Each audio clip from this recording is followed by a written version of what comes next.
Николай получил ранение недавно во время выполнения боевого задания недалеко от своего дома. В результате подрыва на мине мужчине оторвало стопу. Пришлось ампутировать. Сейчас он думает над ампутацией выше колена, чтобы было проще протезировать ногу. Нам рассказывает, что его больше беспокоит не потеря части тела, а потеря близкого человека, его матери, из-за войны, развязанной путинским режимом на территории Украины. Я сам виріс в південному регіоні. Безпосередньо маленьке село, недалеко від Снігурівки. І коли початку заходили колони, вони йшли через наші села. Зрозуміло, що я був на той момент в патрульній поліції. Ніхто не знав на той момент, що ми зможемо виконувати от такі бойові задачі на рівні з підрозділами Збройних сил чи ще щось. Був такий момент в нашому селі, воно було під контролем Збройних сил України, але в один прекрасний день, 4 дні підряд, їх почали просто кришити саушки. 152-й калібр. Не всі люди зуміли звідти виїхати. У мене безпосередньо мама тоді загинула в той момент. І ще троє цивільних людей. Коли був малесенький штурм малесенького села, слава Богу, що наслідки були от такими, я потім покажу, то це в принципі нормально. Я радуюсь тому, що я підірвався на міну і ми змогли відкотитись і більше не було у нас втрат. Тому що якщо б не було цієї міни, я думаю, ми б зайшли далі і ми б там добряче б вигрібли.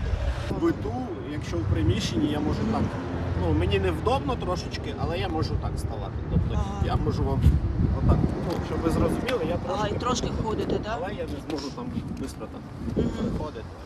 Несмотря на потерю стопы, Николай не сдался и после реабилитации перевелся из ряды патрульных полицейских в вооруженные силы Украины. Сегодня он командир подразделения, которое выполняет важные задачи по деоккупации Луганской области. Его сослуживцы говорят, что командир показывает им пример несломленности. Бойовий воїн пройшов реабілітацію, незважаючи на своє поранення, повернувся для того, щоб нищити Росію. Пішли за ним, разом зараз проходимо. Таких командирів треба пошукати. Все вчасно організовує, допомагає на всі питання, там всі які проблеми у підрозділах, все вирішується, все дуже добре.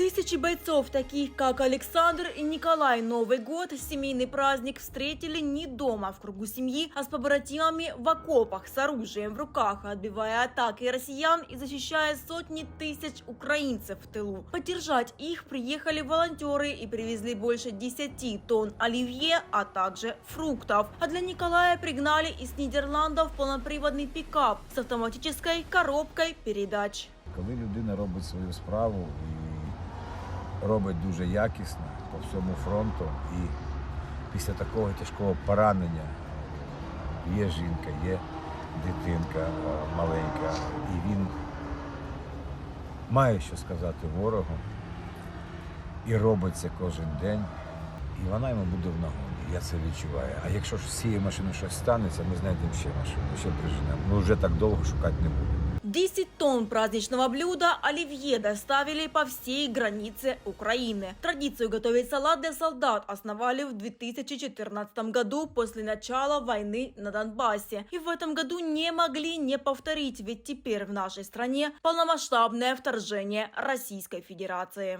Я мріяв про тонну олів'є. Дзвонить друг, каже, за місяць до того. Ти збираєшся робити? Кажу, да, так.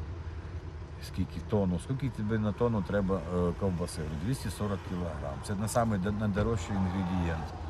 Я тобі передзвоню через 15 хвилин. Він дзвонить через 10 і каже, Степанович, я тобі везу тонну ковбаси.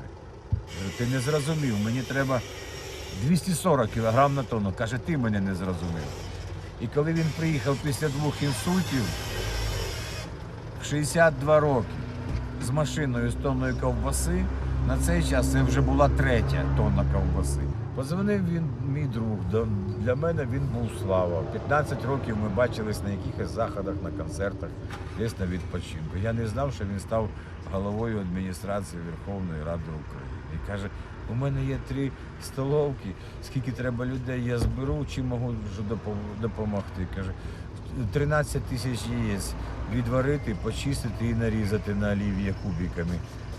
Не питання. Він відповів трошки по-іншому, але я зрозумів, що то не питання.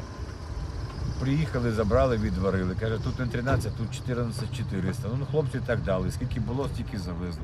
Вони стали гуртом, вдягнули маск-халати, поміряли температуру, не маск-халати, кульки ці, як вони там, фартухи, халати, і зробили яйця. Другі люди, друг мій в Яремчі, найкращий спагатель в Україні, тонну нарубали, моркви відварили і картоплі, півтони цибулі.